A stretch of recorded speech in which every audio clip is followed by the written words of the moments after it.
दोस्तों नमस्कार। आज बेबाक बिहार पे हम आपके साथ हाजिर हैं और हमारे साथ दो मेहमान जुड़ चुके हैं और दोनों सुनील हैं। एक सुनील पांडे जी हैं जो बहुत मीडिया को जानते हैं, काफी जगहों पर काम किया है इन्होंने, दिल्ली में भी काम किया है, सहारा ग्रुप में बहुत अच्छा काम किया है और अभी भी कर रहे हैं। तो आपका स्वागत है सुनील पांडे जी। और सुनील सिंह जो एनालिस्ट हैं और बहुत बारीकी से माइक्रो मैनेजमेंट की भी बात करते हैं और किस तरह से चुनाव की रणनीति तैयार होती है और क्या है, इनकी बड़ी अच्छी पकड़ है। इसके अलावा दो मेहमान और जुड़ेंगे। एक नवेंदु जी हैं और एक श्रीकांत प्रत्यूष जी हैं। तो हम वो जुड़ जाएंगे तो शामिल हो जाएंगे और तब तक हम ये कार्यक्रम को शुरू करते हैं। और इस कार्यक्रम को की शुरुआत देखिए, बिहार में पूरे देश की बात तो हम अभी नहीं कर रहे हैं, हम बिहार की बात कर रहे हैं। ये 7 चरण का चुनाव अब अंतिम दौर पर है और अंतिम रिश्त पड़ने वाला है। और कल यहाँ चुनाव 8 जगहों पर होगा और ये 8 जगह बहुत ही इम्पोर्टेंट माना जा रहा है कल के दौर के लिए। और 40 सीट का जो लोगों का दावा है उसमें कौन कितना बटोर कर ले जाएगा, ये तो ईवीएम के खुलने के बाद ही पता चलेगा कि क्या है। मगर जो चुनाव हुए और इस चुनाव में जो दावे हुए, जिस तरह से हर एक पार्टियों ने अपनी ताकत झोंक दी, ताकत सिर्फ झोंकी, मुद्दा नहीं झोंक पाए। और मुद्दा जिन पार्टी ने झोंका उस पार्टी के ये में भीड़ दिखी और लोग उसके पीछे भागे।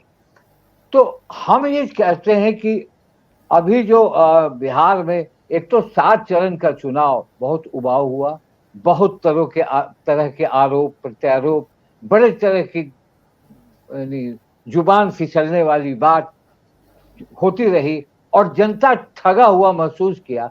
और जनता ने समझा कि मुद्दा कहीं किसी के पास नहीं है और मुद्दा विहीन किसी ने ये बात नहीं कही कि भारत की दिशा किस तरफ जा रही है और भारत की दिशा हम किस तरह तय करेंगे और आगे हम कैसे बात करेंगे। नौकरी की बात हुई, रोजगार की बात हुई, जरूर हुई विपक्ष की तरफ से।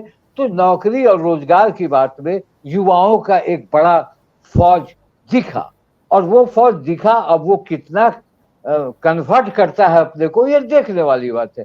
मगर आपने ये भी देखा कि किस तरह से मुद्रा की बात हुई, किस तरह से मंगलसूत्र की बात हुई, किस तरह से अनेकों बात हुई।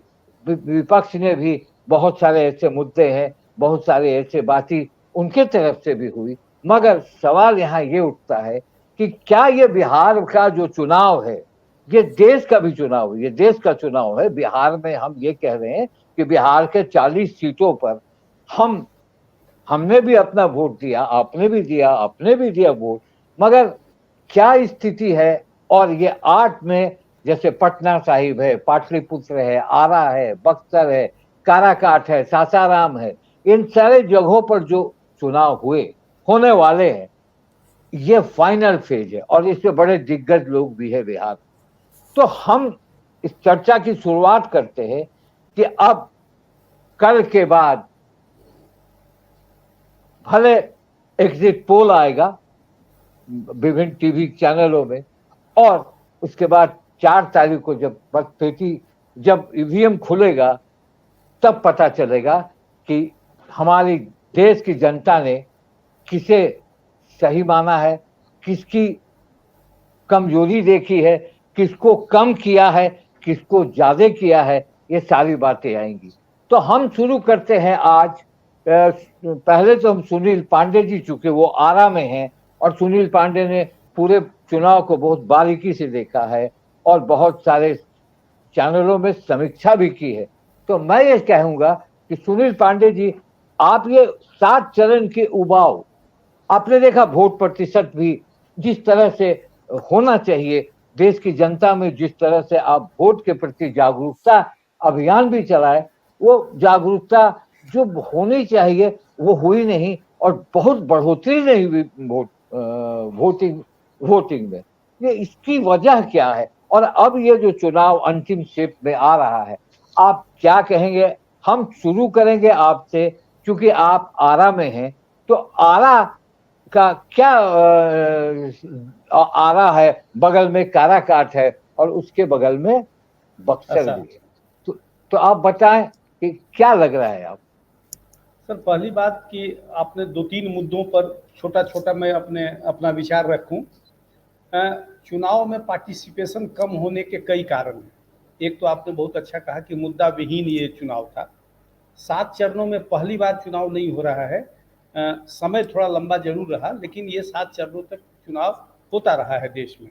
लेकिन पहले क्या था, मुद्दा होता था तो मुद्दा के कारण लोग ऊर्जान्वित अपने को महसूस करते थे।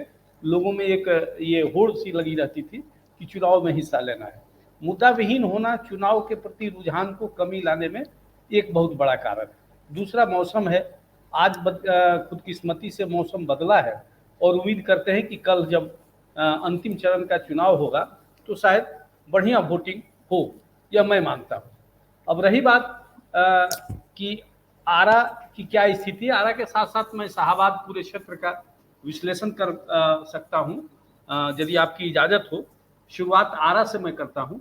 आरा से एनडीए बीजेपी के तरफ से जो अभी भारत सरकार के ऊर्जा मंत्री हैं, केंद्रीय ऊर्जा मंत्री हैं, वो चुनाव लड़ रहे हैं। ये उनका तीसरा हैट्रिक लगाने की कोशिश है। इनके विपक्ष में खड़ा है सुदामा प्रसाद, माले से उम्मीदवार हैं। ये अभी इसी जिले में विधायक भी हैं, विधायकी इनके पास है, लेकिन अब ये लोकसभा चुनाव में आर के सिंह के साथ विपक्ष में खड़े हैं। लेकिन यहाँ मेरा मानना है कि आर के सिंह का काम और मोदी का नाम, यही यहाँ चर्चित शब्द है जिस पर ये चुनाव लड़ा और गढ़ा गया है। आज भी कई रिपोर्ट ऐसे आए जो कि चुनाव प्रबंधन बीजेपी के होने के कारण पुख्ता है, लेकिन माले को अपने कैडर वोट पर विश्वास है। इसमें बड़ा पेंच ये है कि माले और महागठबंधन में शामिल यादवों की एक बड़ी जो जनसंख्या महागठबंधन में जिन बहुत बड़ा बल माना जाता है, लेकिन यादवों का एक मुश्त वोट माले को नहीं मिलने जा रहा है। तो ये आर के सिंह के लिए खुशखबरी है, इनके फायदे की बात है। लेकिन दूसरी तरफ कुशवाहों की बहुत बड़ी जनसंख्या है। कुशवाहा पूरी तरह से एनडीए के साथ नहीं है। कुशवाहा वोटों को अपने पक्ष में करने के लिए कई कोशिशें की गई हैं। अब ये देखना होगा कि कुशवाहा किस तरफ वोट करते हैं।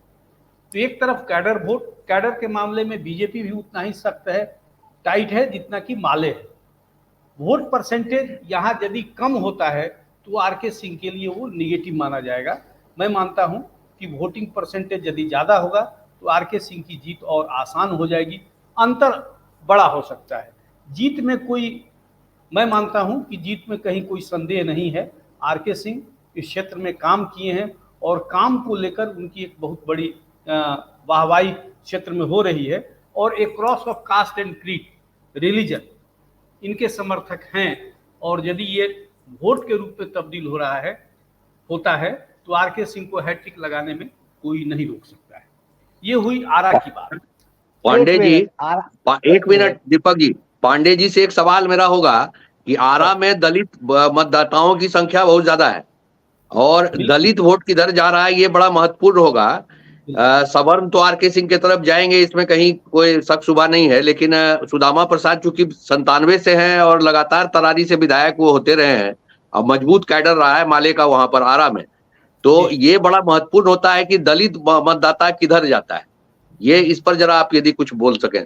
जी, दलितों में आप ये कह सकते हैं कि उनका अधिकांश वोट कैडर होने के नाते माले को जाएगा, लेकिन दलितों में भी कुछ खास जाति जो हैं, जैसे चमार को छोड़कर दूसरे दलितों का वोट बीजेपी को भी मिल सकता है, जो अंदरूनी रिपोर्ट है। दलितों से कई ऐसे टोलों में हमारी बात हुई जो बीजेपी के कई प्रधानमंत्री के नाम से और उनके काम से वो लोग प्रभावित दिखे। यह एक बड़ी चिंता का विषय माले के लिए है वहां पर। आपका कहना सब सही है, दलित मुख्यतः उनके कैडर हैं, लेकिन यहाँ कैडर में टूट होगी, ऐसा जो जिन लोगों से मेरी बातें हुई उस आधार पर मैं कह सकता हूँ। सुनील जी, एक बात और, जैसे वहां जब भी लड़ाई हुई है, जैसे 14 में जब लड़ाई हुई तो वहां माले ही था, और माले के भगवान सिंह कुशवाहा को मात मिली थी 14 में आर.के. सिंह से। 19 में भी माले के राजू यादव थे जिनसे उनको आरजेडी के थे, राजू यादव आरजेडी के थे। आरजेडी की माले नहीं, आरजेडी मुझे माले नहीं सर, आरजेडी पिछला आरजेडी राजू यादव आरजेडी थी। अच्छा, मान लीजिए 5 वोट का अंतर बहुत ज्यादा नहीं था, मगर वहां जो चुनावी सभाएं हुई, वहां जो चुनावी सभाएं जी, अच्छा चलिए आगे बढ़ाते हैं। 19 में दीपक जी 1 लाख से ज्यादा था, बाकी कम ही था। हाँ जी, कम था, मगर टक्कर हमेशा रहा है। मगर इस तरह अभी जो माहौल है, अभी वहां प्रधानमंत्री का भी दौरा हुआ, राहुल गांधी का भी दौरा हुआ, तेजस्वी यादव की जो धूम है, आधी है, इस तरह से क्या असर लगता है ये तीनों में, इन तीनों के चुनाव प्रचार का क्या असर है? देखिए, चुनाव प्रचार से कोई असर नहीं पड़ता है। ये नेता जो कह दें, मुगालते पाल लें, इससे कोई होता नहीं है। लोग मन बना लिया है और अंतिम समय में जो उनको करना है, वोटर इतने अब सयाने हो चुके हैं कि किसी के कहने से बहुत ज्यादा विचार परिवर्तित होता रहा है, ऐसा मैं नहीं मानता हूँ। दूसरी एक महत्वपूर्ण बात जो ये जानकारी अपने दिमाग में रखनी चाहिए हम लोगों को, यदि यहाँ से आरजेडी चुनाव लड़ती और यदि कोई यादव प्रत्याशी होता तो आर.के. सिंह के लिए मुश्किलें खड़ी हो सकती थी। तो आरजेडी से या यादव प्रत्याशी नहीं होना आर.के. सिंह के लिए एक बहुत बड़े फायदे की बात है। इस बात को ध्यान रखा जाए, क्योंकि मैं बार बार कह रहा हूं, यादव जो महागठबंधन के सबसे बड़े मजबूत स्तंभ हैं, यहाँ वोट नहीं करेंगे आईपीएफ को 100%। इनके वोट बटेंगे, क्योंकि माले के साथ प्रतिद्वंदता इनकी रही है। जो आप लोग तो सब पुराने पत्रकार हैं, 70, 80, 90 का दशक जब था, जब ये माले उत्कर्ष पर था, तो इनकी टकराव यादवों से होती थी। इस बात की कसक अभी भी इन लोगों के दिमाग में है, और ओवरऑल एक डर जरूर है कि माले का वो पुराना दौर लौट ना आए, और इसी बात को लेकर एनडीए के नेता बार बार जनता को बताने की कोशिश किया है। इसका असर पड़ेगा। अच्छा, अब आपके बाद बक्सर और काराकाट। अच्छा ये बताइए, काराकाट में जो पवन सिंह का राजपूत का जो ये मामला, क्या उसका असर भी पड़ेगा आरा पर? देखिए, आपको जानकारी होगी सर, याद होगा, पवन सिंह के खिलाफ सबसे पहली बार कोई वरिष्ठ नेता ने आवाज उठाया था तो वो आर.के. सिंह थे। आर.के. सिंह पहले ऐसे नेता थे जो पवन सिंह को इस काम के लिए दुत्कारा था, पार्टी से आग्रह किया था कि इनको दंडित किया जाए। इसकी पहली बड़ी वजह यही थी, क्योंकि यदि राजपूत वहां पवन सिंह को वोट करता है तो कुशवाहा आरा में इनको वोट नहीं करेगा। इनकी चिंता पवन सिंह और काराकाट की नहीं थी, इनकी चिंता खुद की थी, क्योंकि राजपूतों का वोट यदि पवन सिंह को काराकाट में मिलेगा तो कुशवाहा का वोट यहाँ कट सकता था। इसलिए ये डैमेज कंट्रोल बहुत दिन किया गया। बीजेपी ने भी बहुत बाद के समय में पवन सिंह को पार्टी से निकाला है। तो ये जो ध्रुवीकरण है, अभी जो मेरी जो जानकारी मिल रही है, पवन सिंह टक्कर दे रहे हैं, ये आप गांठ मान लीजिए। इसका कारण राजपूत होना तो है ही, उपेंद्र कुशवाहा जैसे ढीला ढाला नेता, कई दलों का यात्रा करने वाला नेता, ये 2014 में जीते थे, 2009 में भी हारे थे, कोई अपनी पहचान नहीं बना पाए हैं काराकाट में। इसकी बड़ी वजह है काम में रुचि न लेना, क्षेत्र में रुचि न लेना, आना जाना भी कम होना। इसका खामियाजा इनको उठाना पड़ेगा। और वहाँ के लोग ये कहते हैं कि पहली बार देश के नक्शे पर यदि काराकाट की चर्चा हो रही है तो उसका कारण पवन सिंह है। इसलिए यहाँ के लोग इस बात को मानते हैं कि पवन सिंह को मौका दिया जाए। अब बक्सर पर थोड़ा बताएं, फिर हम सुनील जी के पास जाएंगे। सर, बक्सर की लड़ाई जो है त्रिकोणात्मक है। अभी तक जो काराकाट भी त्रिकोणात्मक है, आर पार की लड़ाई है, बक्सर में भी त्रिकोणात्मक है। सुधाकर सिंह आरजेडी से हैं, मिथिलेश तिवारी बीजेपी से हैं, लेकिन तीसरा आदमी जो इस पूरे रंग को बिगाड़ने में लगा हुआ है वो आनंद मिश्रा है। युवा पूर्व आईपीएस अधिकारी, असम कैडर के, मूल रूप से बक्सर के रहने वाले, लेकिन इनकी पढ़ाई लिखाई पैदाइश कोलकाता वेस्ट बंगाल में हुई है, लेकिन ये पहले से सामाजिक सरोकार रखते हैं। मेरी निजी बातचीत भी उनसे हुई।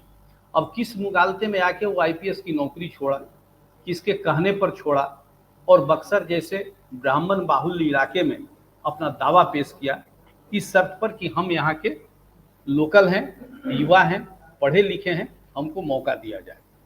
अब इस पूरे गेम में कौन कौन शामिल रहा इस पर यहाँ बहस करने का कोई मुद्दा नहीं है, लेकिन ये चीज जो है मिथिलेश तिवारी को महंगा पड़ सकता है।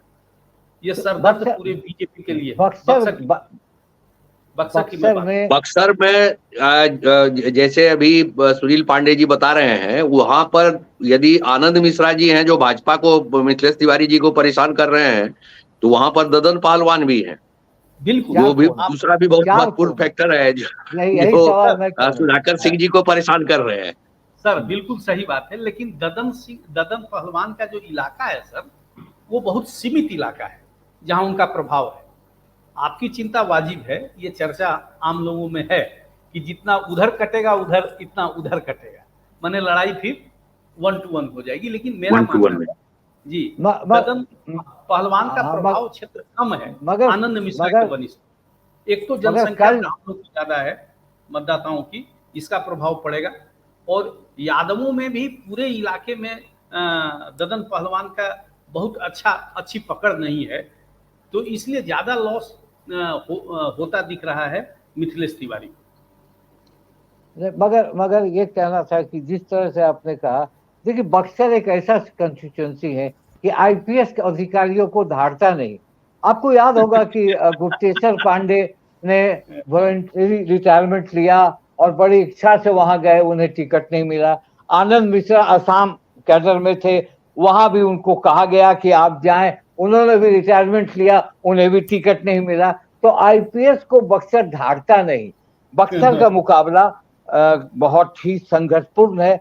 अश्वनी चौबे भी एक फैक्टर है, और अश्वनी चौबे बीच में जब उनको टिकट नहीं मिला, उनके समर्थक भी नाराज हैं। तो कहीं ना कहीं मिथिलेश तिवारी, भले लोग कहें कि मोदी के नाम पर उनको वोट मिलेगा, मुझे लगता है कि उनको थोड़ी परेशानी जरूर है। आनंद मिश्रा उनसे ज्यादा महत्वपूर्ण दिख रहे हैं, क्योंकि बक्सर के लोगों से मेरी बातचीत हो रही। परिणाम क्या होगा, वोट देने वाले का मेंटल स्टेटस क्या होगा, ये आने वाला समय बताएगा 4 तारीख को। हम तो बता नहीं सकते, और हम तो कोई जोड़ घटाव करके 400 में 400 बोल नहीं सकते। हम तो किसी चैनल की तरह 300 नहीं बोल सकते। हम बोलेंगे 4 का इंतजार कीजिए। मगर हम चुनाव के गंभीरता और चुनाव के जो की रोचकता और जो जिस तरह से चुनाव में भागीदारी है, उसको देखते हुए हम बताते हैं आपको। हम लोग ने वर्षों से ये बताया। तो ये आपने बक्सर भी बता दिया, आरा भी, और काराकाट में थोड़ा संक्षिप्त में बताइए, तब फिर हम इधर आएंगे। काराकाट में उपेंद्र कुशवाहा, जो हमेशा इस पार्टी से उस पार्टी गए, फिर नीतीश के पास आए, नीतीश से वहां गए, फिर उन्होंने अपनी पार्टी का मर्जर कर दिया, फिर लौटकर अपनी नई पार्टी बना रहे हैं। तो क्या लगता है उपेंद्र कुशवाहा, क्योंकि उपेंद्र कुशवाहा इससे पहले वाले चुनाव में उजियारपुर चले गए थे, और उजियारपुर उससे पहले यहाँ लड़े थे, 14 में वो जीते भी थे, और उसके बाद वो उजियारपुर चले गए थे। क्या लगता है आपको? 2009 में भी वो हारे थे इसी इलाके से, काराकाट से। दूसरी बात की राजनीतिक बदचलनी का आरोप इन पर है, जो आपने कहा इस पार्टी कभी उस पार्टी। अब मेरा मानना है कि इनके माथे पे शनि ग्रह सवार है। बीइंग अ मंत्री, केंद्रीय राज्य मंत्री, शिक्षा मंत्री थे, ये ह्यूमन रिसोर्स मंत्री थे, और उन्होंने रिजाइन किया। आपको एक बात और ध्यान रखना है कि सवर्णों के गरीबों में जब 10% रिजर्वेशन की बात हुई, तो ये पहला बंदा था जो इसका विरोध किया था। इसका भी गलत असर पड़ रहा है काराकाट की जनता पे। और इनका काम नहीं करना, क्षेत्र से बाहर रहना, क्षेत्र के लोगों के काम में रुचि नहीं लेना, विकास नाम की कोई चीज काराकाट के इलाके में नहीं है। एक तो काराकाट का बनावट जो है, बसावट जो है, दो जिला, 3 विधानसभा औरंगाबाद से, 3 विधानसभा रोहतास का, ये किसी मंसूबे के तहत ही इसको बनाया गया। अब इसके इतिहास में जाएंगे तो बक्सर लोकसभा क्षेत्र के निर्माण करने के लिए काराकाट के साथ ऐसा किया गया, जो भी। लेकिन यहाँ उपेंद्र कुशवाहा सीधे तौर पर फंसते हुए नजर आ रहे हैं। उनका फंसना तय है, इसमें कोई उरेज नहीं है। बहुत किस्मत वाले होंगे तभी उनको जीत मिलेगी, अन्यथा उनको तीसरे नंबर पर भी आने की आशंका है मेरी नज़र में। पवन सिंह लीड ले रहे हैं। पहले थोड़ी स्थिति दूसरी थी, लेकिन अचानक अब बदलाव आ रहा है, जो रिपोर्ट मिल रही है। और राजाराम सिंह जो वहाँ से माले के प्रत्याशी हैं, वो लीड में हैं। दोनों में टक्कर है, पवन सिंह और इसमें, और उपेंद्र कुशवाहा कहीं नहीं है, हमारा जो विश्लेषण कहता है। बहुत सही कहा आपने, क्योंकि पवन सिंह एक वहाँ देखिए, पवन सिंह के बारे में लोग ये भी चर्चा करते हैं। पहले तो ये चर्चा किया कि पवन सिंह को बीजेपी ने लाया है, जब बीजेपी ने उन्हें निष्कासित किया है तो अब वो आरजेडी के तरफ जाना चाहते हैं।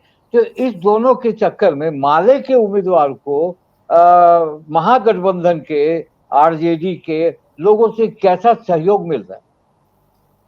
देखिए, राजाराम सिंह और पवन सिंह इसी इलाके के हैं, ठीक है। आरा उनका जन्म है। राजाराम सिंह ओबरा के थे, ओबरा के हैं। हाँ सर, मैंने सोन के इस पार उस पार की व्यवस्था है, मैंने ऐसे दूर के नहीं है जैसे उपेंद्र कुशवाहा। उपेंद्र कुशवाहा वैशाली से भोजपुरी भाषी नहीं है, लेकिन आप इंटरेस्टिंग है कि औरंगाबाद का जो सोन के तटीय इलाका है, इसमें और भोजपुरी भाषी में कोई खास अंतर नहीं है। बेटी रोटी का भी संबंध है। मेरी खुद शादी औरंगाबाद में हुई है, मैं आरा से हूँ। सोन के इस पार है, सोन के उस पार है, तो बेटी रोटी का संबंध रहा है। एक क्षेत्रीय आपको समरूपता दिखेगी, लेकिन ये बात उपेंद्र कुशवाहा के साथ लागू नहीं होती है। दूसरी बात कि जब वो सांसद थे तो बहुत कुछ ऐसा नहीं कर गए कि काराकाट उनका नाम ले। तो ये पूरी तरह से लड़ाई पवन सिंह और राजाराम के बीच में है। पवन सिंह के पक्ष में ये बातें जाती है कि पहला व्यक्ति है, मैं रिपीट कर रहा हूं, कि जिसने काराकाट को चर्चित किया। अब चर्चित करने में नचनिया बजनिया जैसे शब्द भी इस्तेमाल हो रहे हैं, लेकिन लोग ये देखना चाहता है कि एक बार मौका तो दिया जाए पवन सिंह को, क्या दिक्कत है। राजाराम सिंह के पहले भी वहाँ के जो सांसद थे उन्होंने भी कुछ नहीं किया, जो अब जदयू में है। मेरी याद से भगवान सिंह कुशवाहा शायद वहाँ से सांसद थे। तो ये तमाम लोगों को ट्रायल एंड एरर करने के बाद ये लग रहा है कि कम से कम पवन सिंह के चलते काराकाट लोग नाम तो जान गया, तो काराकाट में क्यों नहीं पवन सिंह को इस बार मौका दिया जाए। उपेंद्र कुशवाहा 3 नंबर पर रहेंगे, टक्कर राजाराम और पवन सिंह में। चलिए, अब ये देखना है कि आरजेडी के जो महागठबंधन के जो वोटर हैं, आपका प्रश्न ये था कि वो राजाराम को कितनी मदद कर रहे हैं। तो मदद करेंगे, इसमें दो राय नहीं है। लेकिन जैसे ही कुशवाहा वोट इधर गया राजाराम के पास, तो एक बहुत बड़ा पलड़ा जो है, उपेंद्र कुशवाहा भी कुशवाहा का वोट काटेंगे, तो उनकी संख्या थोड़ा सा गिर सकती है, ऐसा मेरा मानना है। लेकिन है क्या कि मतदाता आजकल ये समझ गया है कि वोट कहाँ देना है और कहाँ दे के बेकार करना है, तो ये असर करेगा। और इसीलिए मैं कह रहा हूँ कि सीधी लड़ाई यहाँ उपेंद्र कुशवाहा और पवन सिंह में। अब हम सुनील जी के पास है। सुनील जी, रविशंकर प्रसाद, फिर रामकृपाल यादव, रविशंकर प्रसाद, रामकृपाल यादव और नीतीश कुमार नालंदा उनका बड़ा नालंदा के पोप हैं, जैसे लोग कहते हैं, वो नालंदा के पोप है। और लगातार नालंदा से उनकी पार्टी जीतती रही है, चाहे वो जॉर्ज फर्नांडिस के नाम से हो, चाहे खुद हो, चाहे कौशलेंद्र खुद चौथी कौशलेंद्र हो, तो लगातार उनकी जीत होती रही। और दूसरी तरफ पटना साहिब में एकाएक रविशंकर एक्टिव हो गए हैं। क्या लगता है, पटना सिटी, पाटलिपुत्रा और नालंदा, सासाराम का मैं बता दूंगा, पटना सिटी, पटना साहिब, पाटलिपुत्रा और नालंदा, पहले आप पटना साहिब से बात करें। पहले नालंदा से ही शुरू करते हैं। मुख्यमंत्री जी का के नाक का सवाल है। कौशलेंद्र जी उनके यस-मैन माने जाते रहे हैं और मैं समझता हूं कि वो 3 बार जीत चुके हैं और चौका लगाने के स्थिति में है। लेकिन सबसे नालंदा में समस्या उनके साथ दूसरी हो गई है। संदीप सौरभ जी जो हैं वो नीतीश जी के स्वजाति आते हैं। वो नीतीश जी के स्वजाति हैं, वो भी कुर्मी से आते हैं जैसा मेरा मानना है। उसके बाद थोड़े युवा भी हैं, 35-37 साल के होंगे। लेकिन यही है कि वो माले से लड़ रहे हैं। माले का कैडर नालंदा में कुछ इलाके में बहुत मजबूत रहा है। पहली बार वो पालीगंज से विधायक भी अभी जीते हैं और लोकसभा की पहली बार चुनाव वो लड़ रहे हैं, संदीप सौरभ जी। जैसे अभी सुनील पांडे जी से मैं सुन रहा था, उन्होंने जो उनके आकलन में एक आध जगह कुछ ये है, जैसे कि उनका राष्ट्रीय जनता दल का जो सबसे मजबूत ताकत रही है बिहार में, वो अपने वोट बैंक का ट्रांसफर रहा है। और इस जितने 6 चरण के पिछले चुनाव हुए हैं उसमें ज्यादा वोट की में बिखराव सबसे ज्यादा कम हुआ। माने सबसे कम बिखराव यदि किसी एक जाति में हुआ तो वो यादवों में हुआ, सबसे कम एक बिखराव हुआ तो वो मुसलमानों में हुआ। और तीसरा जो इस चुनाव में बहुत एक फैक्टर नजर आया, जो कि उत्तर प्रदेश में भी नजर आया है, कि दलितों का वोट जो है पहली बार बड़ी संख्या में इंडिया गठबंधन की तरफ गया। आप उत्तर प्रदेश में तो ये स्थिति ये हो गई कि जो बसपा का जाटा वोट होता था काफी मजबूत, वो भी इंडिया गठबंधन की तरफ आया। और वो स्थिति मोर और लेस बिहार में भी है। और इसका कारण जो एक संविधान वाली बात होती है कि संविधान में बदलाव होगा, या बिहार में जो जातिगत जनगणना हुई थी और जातिगत जनगणना के बाद यहाँ पर जो आरक्षण की सीमा बढ़ाई गई थी, उसने एक बहुत बड़ी अपनी भूमिका निभाई है इस तरह के ध्रुवीकरण में। अब मुद्दों की कमी है। भारतीय जनता पार्टी के पास एकमात्र मुद्दा जो है वो हिंदुत्व का है और मंदिर का है। उसके अलावा वो कोई मुद्दा ढूंढ नहीं पाई है। राष्ट्रीय सुरक्षा या इस पर जो प्रधानमंत्री जी का भाषण भी है बहुत बिखरा रहा है बिहार में। कभी उन्होंने भी कोई मुद्दा बनाने की कोशिश नहीं की, मजबूत मुद्दा बनाने की कोशिश नहीं की। रही सही कसर जो नीतीश जी का ढुलमुलापन रहा कि कभी इधर कभी उधर, जो उनकी पलटी मारने की आदत है, तो वो भी एक मुश्किल खड़ा कर रही है। और उसकी जो जदयू की अपनी जो नीतीश जी की जो अपनी अलोकप्रियता आप उसको कहें, या उनका जो राजनीतिक उनका आप कहिए कि उन पर जो विश्वास खत्म हुआ है लोगों का, उसकी आंच कहीं ना कहीं भारतीय जनता पार्टी पर आ रही है। इसको हमको भूलना नहीं चाहिए। तो हम पहले नालंदा से शुरू करते हैं। तो नालंदा में नीतीश जी की प्रतिष्ठा सीधे तौर पर दांव पर लगी हुई है। और आपने पटना का नाम लिया तो वहां पर लालू प्रसाद जी की प्रतिष्ठा दांव पर लगी हुई है पटना पाटलिपुत्रा से। तो मुकाबला यहाँ पर बहुत टफ है। कौशलेंद्र जी 3 बार जीते हैं और संदीप सौरभ जी युवा हैं, अभी पालीगंज से विधायक हैं और अच्छा खासा मार्जिन से वो पालीगंज से जीते थे। और ये देखने की बात, और दूसरी बात है कि वो स्वजाति है, कुर्मी जाति से ही आ रहे हैं और कुर्मी बाहुल्य क्षेत्र है वो। तो यदि कुर्मी वोट 24% काफी हो जाता है दीपक जी। 24% कुर्मी, उसके बाद यादव और मुसलमान मिला के 16% से ज्यादा हो जाता है। तो कितना हो गया? आप जोड़ लीजिए, 40-45% वोट हो जाता है। तो वो काफी हो जाता है बड़ा। यदि उस वोट में सेंधमारी नहीं हो सकी तो स्थिति उतनी बने। कौशलेंद्र कुमार जी का चौथे बार चौका मारने की स्थिति जो है वो उसमें डेंट लग सकता है। ये मुकाबला बहुत कांटे का है। हम ये नहीं कह सकते हैं कि पलड़ा इधर है या पलड़ा उधर है। तो ये स्थिति आपकी नालंदा की है। नालंदा में नीतीश कुमार जी के लिए ये चुनौती है कि वो वहां पर अपना कोर, उनका जो कुर्मी वोटर है, उसको वो कुर्मी वोटर के वोट बैंक को बचा के रख पाए। यदि वो नहीं बचा सकते हैं तो उनको जो है मुश्किल होगी। अब आप पटना साहिब पर आ जाइए। पिछली बार रविशंकर प्रसाद जी ने, चूंकि 2019 था, मुद्दा था पुलवामा, और जो भी आप जो पिछला जो मुद्दा था वो बहुत मजबूत था। 2019 में एक आंधी चल रही थी। तो शत्रुघ्न सिन्हा जैसे कद्दावर नेता वहां पर 2,84,000 वोट से हार गए थे। लेकिन इस बार वो स्थिति नहीं है। इस बार रविशंकर प्रसाद जी पिछले 5 साल तक लगातार वहां से गायब रहे। हालांकि वो कास्ट बहुल इलाका है, वो आप भी जान रहे हैं और हम भी जान रहे हैं और सारे लोग भी बिहार के जान रहे हैं कि पटना साहिब कास्ट बहुल इलाका रहा है। लेकिन रविशंकर प्रसाद जी के खिलाफ एक एंटी इनकम्बेंसी बहुत मजबूत रही है। और एक चर्चा थी कि रविशंकर प्रसाद जी की टिकट बदला जाए। इसके लिए भारतीय जनता पार्टी की जो स्थानीय इकाई थी उन्होंने भी बहुत जोर लगाया था कि रविशंकर प्रसाद जी का टिकट कटे और वहां पर बदल दिया जाए उनको। लेकिन चलिए, क्योंकि उसके साथ कार्ड में आरके सिंह आज मजबूत वहां कंटेस्ट दे रहे हैं, उनका भी नाम था टिकट कटने में, जब बक्सर के साथ साथ अश्वनी चौबे जी का कटा, लेकिन ये 2 बचा। तो ये मैं समझता हूं कि सुनील पांडे जी इस पर बाद में अंतिम में इस पर बताएंगे कि आरके सिंह जी भी वहां पर टिकट कटने वाले नाम में थे।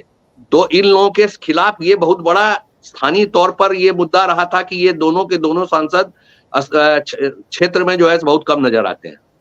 रविशंकर प्रसाद जी तो खैर नजर ही नहीं आए, लेकिन उनके लिए एक राहत की बात है। राहत की बात यह है कि अंशुल अभिजीत जी, जिनकी राजनीतिक विशारद जो विरासत है वो मजबूत रही है, बड़े रसूखदार राजनीतिक परिवार से वो संबंध रखते हैं, चाहे वो अपने दादा के तरफ से हो या ननिहाल के तरफ से हो। लेकिन समस्या उनकी एक दूसरी है कि वो बिल्कुल नए हैं उस क्षेत्र में, बिल्कुल नया चेहरा है, और उनका कोई, मैंने पहले भी वो कभी पटना साहिब क्षेत्र में नजर नहीं आया, उनका नाम भी नहीं जान रहा था। वो तो किस्मत की बात है कि अंतिम चरण में ये चुनाव है, तो मेरे जैसा भी लोग जो राजनीतिक विश्लेषक है या आपके जैसा पत्रकार भी जानने लगा कि अंशुल अभिजीत भी कोई नाम है। ये उनकी सबसे बड़ी कमजोरी है।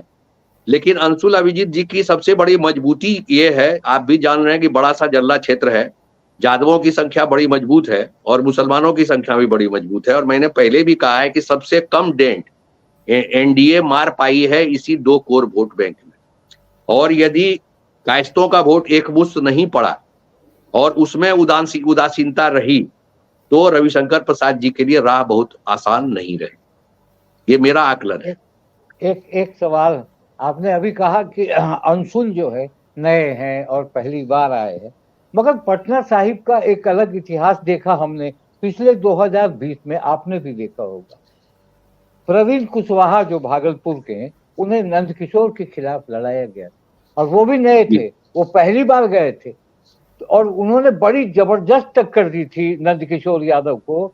और ऐसा एक समय लगा था कि नंदकिशोर यादव हार न जाए और वो 15,000 मात्र वोट से जीत पाए थे। देखिए वहां कुशवाहा, वहां चूंकि अभिजीत जो है वो उनके पिता कुशवाहा और नाना जी का एक अलग, माता जी का एक अलग लीग थी, और मुस्लिम और यादव, उसके अलावा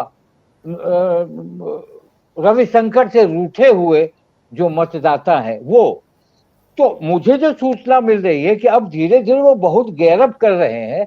आज की रात जो है वो कयामत की रात है, आज की रात में जो भी होगा वो आज की रात होगा। मगर मुझे महागठबंधन ने देरी जरूर की, बहुत देरी की, पटना साहिब ऐसे इम्पोर्टेंट कंस्टिट्यूएंसी को में उम्मीदवार देने में, मगर जो उम्मीदवार दिया है तो उसके खिलाफ एंटी इनकम्बेंसी नहीं है और रविशंकर के खिलाफ एंटी इनकम्बेंसी बहुत ज्यादा है। रविशंकर बहुत लोगों को पकड़ रहे हैं, जा रहे हैं, बैठकें कर रहे हैं। वो तो जब पता चला कि उनका टिकट कट गया तो पिछले 1.5 साल से तो पटना साहिब भूल गए थे। वो जानते थे कि हमको तो टिकट मिलेगा नहीं, और बाई चांस उनको टिकट मिल गया है, तो वो उनके लिए एक माइनस पॉइंट हुआ।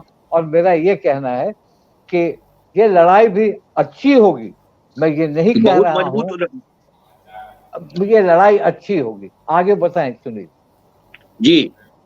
आपने बिल्कुल सही कहा दीपक कुचगवे जी, लड़ाई बड़ी मजबूत है। और ये कहना कि रविशंकर प्रसाद कमजोर पड़ रहे हैं कि अंशुल अभिजीत कमजोर पड़ रहे हैं, ये इसमें अंशुल अभिजीत का ही हाथ ऊपर है। अंशुल अभिजीत आज के दिन में वो आगे है। और जैसा कि मेरा अपना आकलन है कि मुख्य जो इस बार का चुनाव है बिहार का, वो अंत में इस पर निर्भर करेगा कि कोई बूथ लेवल पर आप क्या कर रहे हैं। कल के मतदान में यदि बूथ लेवल पर आपका माइक्रो मैनेजमेंट बेहतर होगा, मतदाताओं को उनके घरों से निकालकर बूथ तक पहुंचाने की कोशिश करेंगे लोग, जो कि अपने समर्थकों को, वो महत्वपूर्ण होगा। चाहे कि किसी भी चुनाव में सबसे ज्यादा गड़बड़ी कहाँ होती है कि मेरा उम्मीदवार तो हार ही रहा है और अब हम जाके क्या करेंगे, पता चला मतदाता जो कोर मतदाता है वो भी घर में बैठा रह गया। दूसरा है कि अरे हम तो जीत ही रहे हैं तो उसका भी घर, चलो नहीं जाएंगे तो क्या हो गया। तो ये दोनों स्थिति बनती है हर चुनाव में। तो इसी में महत्वपूर्ण भूमिका निभाती है बूथ लेवल कमेटियों की। यदि बूथ लेवल कमेटियां मजबूत रहे, समितियां मजबूत होंगी, जिस पार्टी की जो अपने मतदाताओं को बूथ तक ले जा सकेंगे, मैं समझता हूं कि अंतर विजयश्री उनकी होगी। रविशंकर प्रसाद की पीठ दीवार में सटी हुई है, अंशुल अभिजीत बहुत आगे है अभी। अब मैं नवेंदु जी आ गए, नवेंदु जी जुड़ गए हमारे साथ। नमस्कार। और नवेंदु जी कुछ बताएंगे चुनाव के अभी 8वें चरण के बारे में कुछ संक्षिप्त। और पाटलिपुत्रा में लालू की प्रतिष्ठा दांव पर है, और थोड़ा अगर वो बता पाए रविशंकर के बारे में तो वो आप बताएं नवेंदु जी। रविशंकर प्रसाद तो मतलब जो एनडीए की जो एक सीट मानी जा रही है कि वो निकल जाएगी, तो उसमें एक पटना की सीट है, ये पटना साहिब की। रविशंकर प्रसाद शुरू से ठीक ठाक स्थिति में थे, लेकिन इधर जो है उनको भी मुश्किलों का सामना करना पड़ रहा है, क्योंकि जो पूरा ट्रेंड बिहार में निकल कर आया है पिछले 6 चरणों का, तो उस ट्रेंड में इतना घचपच है कहें कि उस घचपच में जो है न तो एनडीए स्मूथली निकलता हुआ दिख रहा है। एनडीए को सिर्फ और सिर्फ नरेंद्र मोदी की आस है, और नरेंद्र मोदी के नाम पर, या फिर कहिए कि नरेंद्र मोदी जो फैक्टर है इस चुनाव में शुरू से लेके अब तक बने रहे हैं, तो उस फैक्टर के नाम पर रविशंकर प्रसाद भी अपने को कंफर्ट फील कर रहे थे। लेकिन जो घचपच हमने कहा, वो घचपच क्या है? जो जातीय गणित का मामला है, जो कैंडिडेचर जो है, यानी उम्मीदवारों की जो घोषणा की विभिन्न दलों ने, एनडीए ने जो की और फिर इंडिया ने की, उसमें ये मानकर चला जा रहा है कि इंडिया गठबंधन ने जो अपनी उम्मीदवारी तय की जिन लोगों को, उसमें उसने जात जमात का और उस इक्वेशन का बहुत भरपूर ध्यान रखा। और इसमें कोई दो राय नहीं है कि पटना भी एक वैसी सीट है जो कि बीजेपी की सीट पिछले कई वर्षों से ये मानी जाती रही। लेकिन पटना में ये भी नहीं भूलना चाहिए कि ये कम्युनिस्ट पार्टी के सांसद का भी सीट रहा है कभी, तो ये एक बात रही है। तो यहाँ जो जातीय गणित है पटना का, उस पटना के जातीय गणित में जो घचपच जो हुआ है, उस घचपच के हिसाब से देखिए कई जगहों पर कुशवाहा वोट जो है एक बहुत महत्वपूर्ण वोट है, जो बिहार का मुस्लिम यादव के बाद जो बोलते हैं कि कुशवाहा कोयरी कुर्मी वोट जो है, तो वो वोट बहुत महत्वपूर्ण है। वो वोट 2 कारणों से एनडीए से छिटकने की खबर आ रही है, और वो मतलब एक मुश्त जिसे कोर वोटर वो माना जाता था एनडीए का, तो एनडीए का जो कोर वोटर है उसमें कुर्मी, कोयरी कुर्मी, भूमिहार, दूसरा है कि आपको ये वैश्य वोट, तो ये सब कोर वोट है। तो ये कोर वोट कई जगहों, कई चुनाव क्षेत्रों में, संसदीय क्षेत्रों में इधर से उधर हुए हैं, क्योंकि कारण है कि उम्मीदवारी प्रॉपर जो है प्रतिनिधित्व तो नहीं मिला उन जात जमात के लोगों को एनडीए में खास तौर पे। तो एक मायूसी है एनडीए में उस तौर पर कोर वोटर को लेकर। तो वो कोर वोटर कई जगह रिएक्ट करता दिखा है 6 चरणों में, अलग अलग चुनाव क्षेत्रों में। पटना के चुनाव क्षेत्र की बात करें अगर, तो पटना में एक सॉलिड वोट जो है कायस्थों का, वो हमेशा से जाता रहा है बीजेपी का, और मेरा ये मानना है कि 95% से एबव जो कायस्थ वोटर हैं वो बीजेपी के वोटर होते हैं। तो वो तो बिल्कुल परफेक्ट है, वो जाएगा। लेकिन कायस्थ वोटों के अलावा जो उम्मीदवारी कांग्रेस की यहाँ से मिली है, देखिए उसके अपने निगेटिव और पॉजिटिव दोनों पहलू हैं। जो अभिषेक अंशुल जो हैं, मीरा कुमार के बेटे हैं, अब मीरा कुमार के बेटे की उम्मीदवारी पटना नया महसूस कर रहा है। पटना में कभी उनका काम नहीं हुआ, वो राष्ट्रीय प्रवक्ता कांग्रेस के जरूर रहे, उस नाते बहुत सारे इंटेलेक्चुअल जानते हैं। लेकिन इस मामले में कि वो पटना के जन जन से वाकिफ हों और पटना के लोग उन्हें पहचानते हों, ये नहीं है, ये निगेटिव है। दूसरा निगेटिव क्या है कि कांग्रेस के हर जगह कैंडिडेटर जो है वो आर्थिक संकट का सामना कर रहा है। कारण क्या, आपने देखा होगा कि चुनाव के पहले जो कांग्रेस का खाता फ्रीज किया गया, उस पर जितना बवाल हुआ, उसका असर भी चुनावी प्रचार अभियान पर इंडिया और कांग्रेस के पड़ रहा है। तो उस मामले में ये भी एक बात है कि उस तरीके से खर्च क्या है, खर्च सरोकार बढ़ाने का है, प्रचार बढ़ाने का है, तो उस मामले में एक निगेटिव है। लेकिन पॉजिटिव क्या है अंशुल के साथ साथ? अंशुल के साथ पॉजिटिव ये है जो मैंने कहा, जात जमात का समीकरण, तो वो है कि कायस्थों का वोट तो एनडीए को मिल रहा है, लेकिन मीरा कुमार के बेटे हैं, यानी कि दलित माता और कुशवाहा पिता के पुत्र हैं अभिषेक अंशुल, तो अभिजीत अंशुल जो भी है, तो अंशुल के साथ ये एक जो फैक्टर जुड़ गया है और जो पूरे राज्य में कुशवाहा वोटों में एक जो बेचैनी है, खदबदाहट है, और साथ ही साथ जो है दलित वोटों की बात करें तो दलित वोटों का मेरा मानना है स्पष्ट तौर पर कि इस चुनाव में जो इंडिया गठबंधन ने आरक्षण खतरे में है, संविधान खतरे में है, संविधान बदल देंगे ये लोग, ये सब जो स्लोगन्स चले, नारे चले, उन नारों ने सबसे ज्यादा अगर कहीं प्रभावित किया है तो वो अम्बेडकरवादियों को प्रभावित किया है और उसमें दलितों की बड़ी तादाद है। दूसरी तरफ मल्लिकार्जुन खड़गे का दौरा जो बिहार में हुआ वो पिन पॉइंटेड करके इस कारण से ही हुआ था। तो दलित वोट और कुशवाहा वोट अगर जुड़ते हैं और साथ साथ MY जो है वो वोट अगर इनके साथ है तो वोट समीकरण के हिसाब से लग रहा है कि अंशुल जो है कड़ा फाइट जो है देते हुए नजर आ रहे हैं रविशंकर प्रसाद के खिलाफ। लेकिन मैंने वही कहा कि रविशंकर को मोदी का भरोसा है, मोदी ने रोड शो पटना में किया है, तो अब उसका कितना असर होगा और ये आएगा तो मोदी ही का जो एक वोटर तबका है वो वोटर उसकी तरफ जाएगा ही जाएगा। लेकिन जमीन पर कहें कि जो इंडिया गठबंधन की एक अंडर करंट है, और देखिए एनडीए या मोदी आएगा ये तो सर्वविदित है कि मोदी आएगा, ठीक है, उनके पास यही नारा है 400 पार मोदी आएगा, और 10 सालों से कोई शासक रहा है उसको एक झटके में ये मतलब हटा दिया जाएगा, ये जल्दी कोई आप हम मानेंगे नहीं, या हम बोलेंगे भी तो आप कहिएगा कि आप भ्रम में हैं। लेकिन ऐसा नहीं है, हवा इंदिरा गांधी जैसी शख्सियत भी हो गई और चुनाव में, और हवा जो है वो बहती है, अंदर अंदर हवा जब चलती है तो मुस्लिम वोटर बहुत खामोश है देखिए इस बार, और मुस्लिम वोटों का छिजन जो है नीतीश के राज में सेकुलर वोटों के तौर पर लालू के पास गया तो नीतीश के पास भी गया, लेकिन इस बार जो है वो मुस्लिम वोटर्स जो है बिल्कुल एक माइंड सेट उनका बना हुआ है और उस तरह से एक मुफ्त वोट वो जाने की स्थिति में है। तो ऐसे में जो है पटना का चुनाव भी ऐसा दिख रहा है कि ये उतना आसान नहीं है। तो अगर हार जीत भी होगी रविशंकर प्रसाद की तो मार्जिन तो ये मान के चलिए कि बहुत ही कम रहा है हर जगह।